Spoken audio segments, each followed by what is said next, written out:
নমস্কার। সর্বপ্রথমে বলি যে তোমরা এই ভিডিও থার্মাল দেখে বুঝতে পেরেছো যে এই বছর মাধ্যমিকে 2026-এ যে সমস্ত স্টুডেন্টরা মাধ্যমিক পরীক্ষা দিয়েছো তোমাদের পাসের হার একটু হলেও বেশি থাকলেও তোমাদের ফেলের হার বা ফেলের সংখ্যা এত বেশি কেন থাকবে সেই থার্মেলে কিন্তু তোমরা দেখতে পেয়েছো।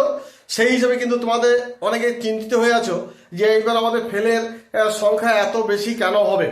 তবে তার আগে তোমাদের জানতে হবে যে তোমাদের পরীক্ষা শুরু হয়েছিল ফেব্রুয়ারি মাসের 2 তারিখে শুরু হয়েছিল এবং শেষ হয়েছিল 12 ফেব্রুয়ারি 2026।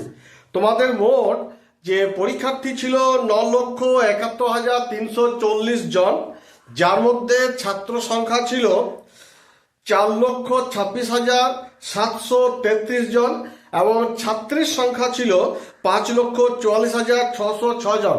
অর্থাৎ ছাত্রের থেকে ছাত্রীর সংখ্যা কিন্তু বেশি ছিল।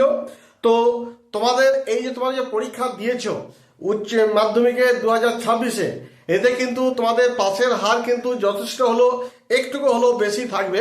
যেটা কিন্তু আমরা আন্দাজ করতে পারছি সেটা হচ্ছে যেমন 86 থেকে 87% কিন্তু তোমাদের পাসের হার থাকবে।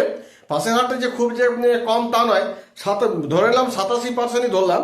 তো এই 87% যদি তোমাদের পাসের হার যদি থাকে সেটা অনেকটাই ভালো। যেটা আমরা বিগত বছরে পাসের হার দেখেছিলাম 86 পয়েন্ট সামথিং। তো এইবার মোটামুটি ধরে নাও 87% থাকবে। তাহলে 87% যদি তোমাদের পাসের হার যদি থাকে তাহলেও কিন্তু 13% কিন্তু ছেলে মেয়ে কিন্তু ফেল করে যাবে।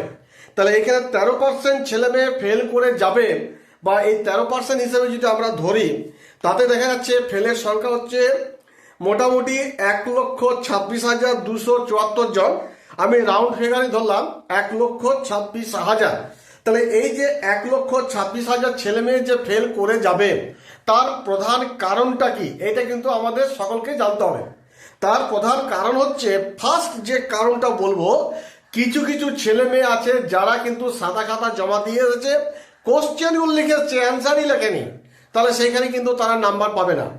আবার কিছু কিছু স্টুডেন্ট কি করেছে না, হয়তো রিটিন পরীক্ষায় প্রত্যেকটা সাবজেক্টে দেখা যাচ্ছে 90 করে যে রিটিন পরীক্ষা হয়েছে সেখানে 6 থেকে 7 নাম্বার পেয়েছে।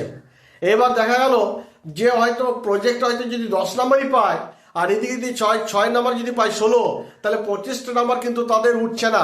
কিছু কিছু ছেলে মেয়ে আছে যেগুলো তোমাদের 6-7 করে কিন্তু রিটিন পরীক্ষায় পাচ্ছ, তাহলে সেইগুলো কিন্তু পাস করতে পারবে না। আর যারা সাদা খাতা জমা দিয়েছে তারা তো পাস করতে পারবে না। আর পাস করতে কারা পাচ্ছে না, অনেক স্টুডেন্ট আছে যারা কিন্তু পরীক্ষা হলে গিয়ে দুষ্কৃতি কাজে জড়িয়ে পড়েছো বা খারাপ কাজ করেছো। হ্যাঁ, সেইখানে কিন্তু অনেকেরই কিন্তু খাতা যদি ক্যান্সেল হয়ে থাকে সেখানেও তারা পাস করতে পারবে না। আবার কিছু কিছু স্টুডেন্ট আছে যারা ধরো কোনো কারণবশত সে হয়তো প্রেজেন্টই থাকতে পারেনি, তারা কিন্তু ফেল করে যাচ্ছে। তবে আমরা সর্বসাকুল্যে দেখতে পাচ্ছি যে 9,71,340 জন যে পরীক্ষার্থী ছিল তার মধ্যে যদি 87% তোমাদের যদি পাস করে যায় তাহলে 13% কিন্তু ছেলে মেয়ে ফেল করে যাচ্ছে। এই 13% মানে হচ্ছে 1,26,274 জন। অর্থাৎ রাউন্ড ফিগারে যদি বলা যায় 1,26,000 ছেলে, সেই সমস্ত ছেলেমেয়েরা কিন্তু ফেল করে যাবে। তবে একটা টেনশনের করার কোনো কারণ নেই।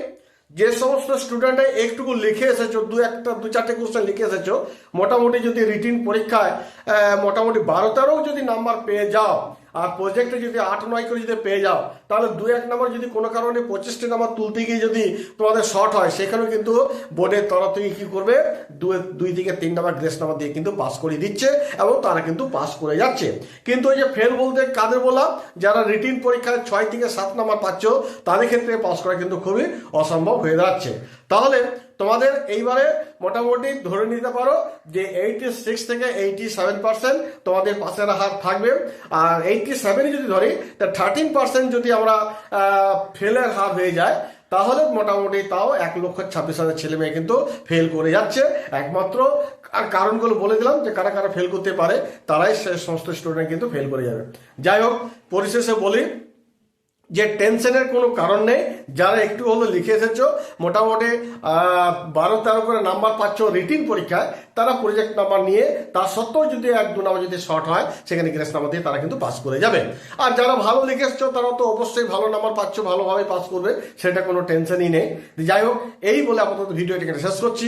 যদি আমার ভিডিওটি একটু হলেও যদি ভালো লেগে থাকে তাহলে অবশ্যই কিন্তু একটা লাইক করে দিও এবং পাশে থাকা বেল আইকনটি কিন্তু অবশ্যই কিন্তু প্রেস করে রাখবে, কারণ মধ্যশিক্ষা পর্ষদ থেকে যে সমস্ত আপডেটগুলো আসবে সেইগুলো আমি তুলে ধরবো যাতে তোমাদের সামনে সেই আপডেটগুলো পৌঁছে যায়।